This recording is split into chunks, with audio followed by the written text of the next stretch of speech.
welcome to O3 Water's How to Install and Commission a System. The first thing you want to look for when you start to install your system is that you have level ground to install it on, and that your tank is plumb and level with the ground. It's not in the base crooked. If it is crooked, you can pick it up and hit it on the ground towards the crooked side to level it out, flatten it out. The next thing you want to look at is your distributor tube. You want to make sure that your distributor is the correct distributor for the system, especially if you're putting in multiple systems. When they come shipped to you, it should have the correct distributor in the tank, and it should be labeled on the top of the tank. If you get those mixed up, you could have issues with the system later on down the road.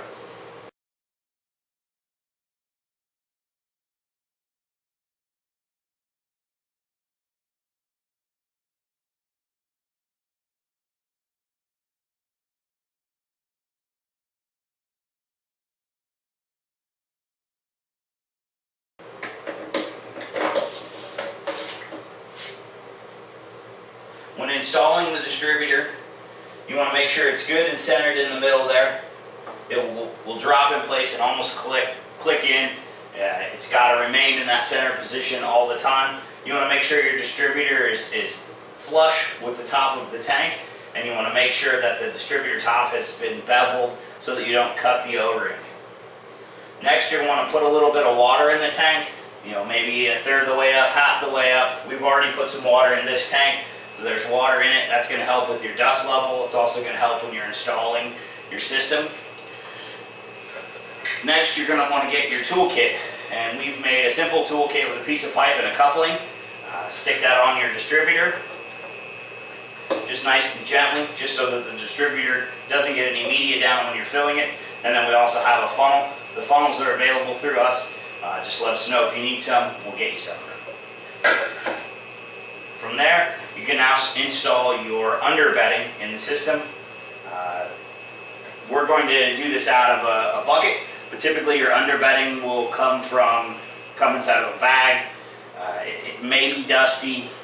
It's okay if it's dusty. If you can rinse it off beforehand, that may help you with a little bit of the bag washing times. I like to use a little scoop rather than just dumping the bag in there. It gives you a little bit more control, but if you want to just dump the bag in there, that works as well. Make sure that your distributor is centered when you start dumping your media in.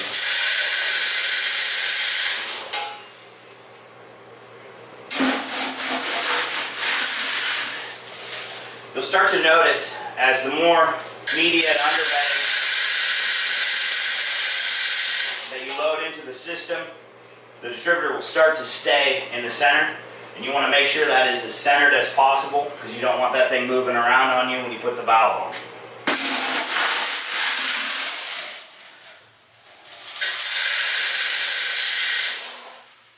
You can also kind of pour around it a little bit, make sure that you're not pouring all in one spot. That helps to even that out at the bottom so that you have a nice even flat space. That water will also help with it a little bit. Okay, now that we've filled all of our underbedding in the system, you again want to make sure that that distributor is nice and centered in the middle there, and that it's still pressed all the way to the bottom. You can get a good visual check on it. Your water's going to start to become really dirty that's inside there, so don't expect to be able to see to the bottom. Remember, if this funnel comes off while you're doing it, you may get some rocks or some media inside the threads. You want to make sure you clean that before you move on. Now we're going to go ahead and start dumping our media in there.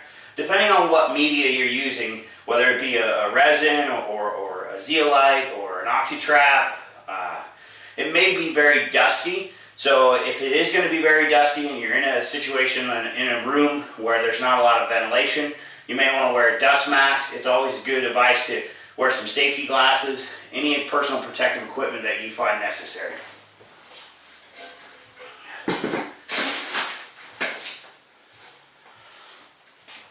Again, while you're filling these up, you want to try to space it out as evenly as possible. Keep that distributor nice and straight. Keep the media below the distributor tool so that you don't get any media down inside there.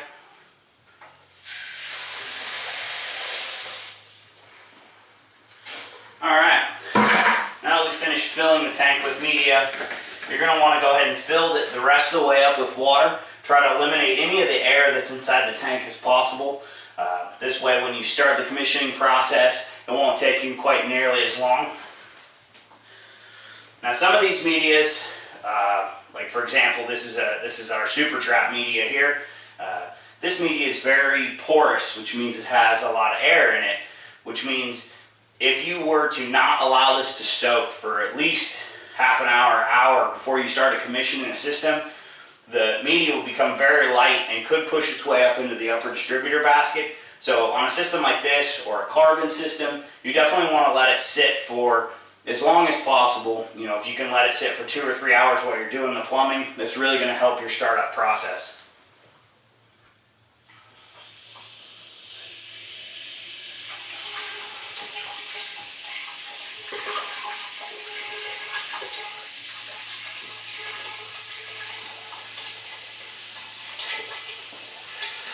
Again, make sure your distributor is still good and straight in the system.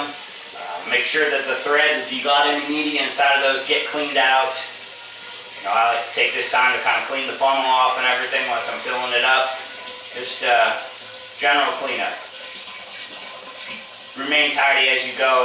It'll make the process a lot easier and go a lot faster.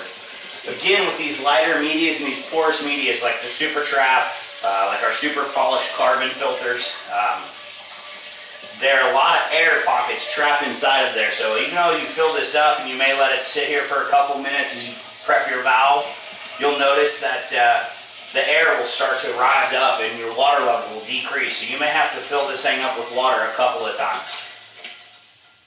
Alright, remove your funnel and remove your tool. Now when you're removing your tool, you may want to try to hold on to the distributor and just jiggle it a little bit. Don't pull up on it too hard or too fast, because if you pull that distributor out of there, then you're going to have to start all over again. Again, make sure your distributor is good and plumb and level. And now we can start prepping our valve. For the purpose of this demonstration, we're going to be using our 7000 G2 valve. You want to ensure that your bypass is in the bypass mode, and how you can do that is on the valve handles. There's a hole here. That's a screwdriver hole to allow you to change the position of the valve if it's sticking. You want to make sure that those are perpendicular with the valve itself. Next, you want to get your upper distributor basket, if it comes with an upper distributor basket, and you want to install that. Simply turn it until it finds its position, and then turn it and it'll lock itself in. Now, these things are not designed to be reinstalled, so if you have to remove it for any reason, best practice is to go ahead and get yourself a new one and put it back in. Now when you install these valves, you want to make sure you put a little tiny bit of lubricant on the O-ring that's going to make the seal against the top of the tank, as well as the O-ring that's going to make the seal against the distributor. That lubricant, you want to make sure is a silicone-based lubricant, not a petroleum-based lubricant. All of our systems will come with a small tube of lubricant in the box. So go ahead and use that lubricant. If you don't have it or you lose it, you're servicing a job, you can purchase any silicone-based lubricant at any hardware store. Most of our distributors sell them as well. Okay, now that our valve is properly lubed and ready for installation, you want to simply guide the upper distributor basket over the distributor nice and gently. When it starts to slip into that O-ring seal there, it may be a little tricky to get on, but just go ahead and give her a little push. Make sure that thing is nice and lubricated. It should go right on. Or not. There we go. And go ahead and spin your valve on. Now something to note here that we probably should have talked about a little earlier. These smaller tanks is not so much of a concern, but as you get into some of the larger tanks, you definitely want to make sure you spin your valve on prior to filling the media. If you had a 21 or 36 inch tank and you spun your valve on and it was crooked, it'd be very hard to turn that. Now in these small residential tanks, they're not that hard to turn, so we didn't do that. When you tighten the valve, you'll come to a 0 point where it just starts to make the friction point. From there, it's a quarter turn to a half of a turn to make it tight. It doesn't take much, it's an O-ring seal. So from there, there's a quarter turn. I'm going to go ahead and give it just a little bit more than that. Go ahead and straighten out our system here. And now we begin the plumbing process. We're going to go ahead and cut away and do some crude plumbing really quickly here just to kind of get things rolling. And then we'll come back and we'll show you how to commission the system. Okay, our valve is completely installed. And as you can see, we've created some sort of plumbing here. We went ahead and powered our valve up. It'll come up, it'll obviously have the wrong time of day on it. If you want to reset the time of day right now, you can, but you are going to be unplugging the system shortly. First thing you want to do when you commission a system on is make sure that, again, those bypass valves are off, your incoming outgoing water valves are off, so that there's no water into the system at that time. When you want to go ahead and press and hold the cycle button until it goes into its first cycle. Now these valves are kind of slow, but they're very, very, very quiet. So definitely got to give it a couple of minutes here. It'll cycle itself all the way into its first step, which is backwash 1. The valve will say valve moving to step 1. When it gets through to step 1, it'll pause and it'll start a countdown. Okay, now that we've reached that countdown, we're going to go ahead and unplug the system from the wall, and we'll go ahead and start the process of commissioning the system. The reason that we unplug it is because a lot of these systems take a long time to that initial backwash because they are mined media or they're very porous media, and so rather than having to go back in and out of that backwash cycle, we just go ahead and unplug it. The valve will stay in the backwash cycle and we can go ahead and start commissioning our system. Step 1 is going to be turning the power to the valve, or excuse me, turning the water to the system on. Now our valve is in bypass, so we're going to go ahead and open the valve, the incoming water to the system. Now the water's not going to flow through the valve head yet, it's not going to flow anywhere yet, it's just going to flow through the plumbing. Now if you had an open line of service downstream like a hose bib or something like that, it would go ahead and just flow through the bypass section. I recommend keeping all the valves, faucets, whatnot closed during this process, just giving it the full potential of the pump. Now remember, our valve is in the backwash stage. So our first step is going to be to just barely crack open that valve. And I mean just barely, just maybe a quarter of an inch. You want to turn that thing. They are a little bit tight, so I mean it does take a little bit to get it moving. You'll start to hear the air flowing through the system.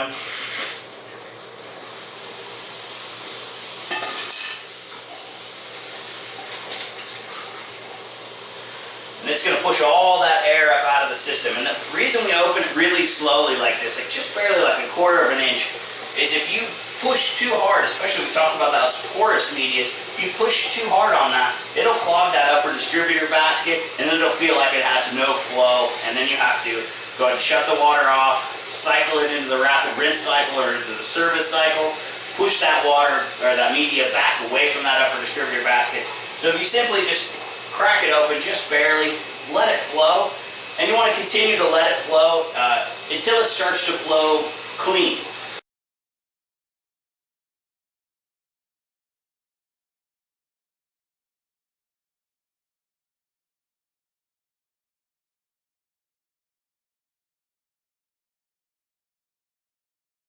Once it's flowed clean, then you can go ahead and open it a little bit more, and you'll notice it starts to go dirty again. You should have it pumped or plumbed into open atmosphere drain of some sort with an air gap so that you can always see that. Here we have it just running into a floor drain. I've seen systems that run into a mop sink, systems that run into floor drains, floor sinks, whatnot, but some sort of open air gap so that you can actually physically see the drain water going out of it, so you can tell that the system is working correctly. That's going to come into play on the service side of it as well, not just on the commissioning side of it.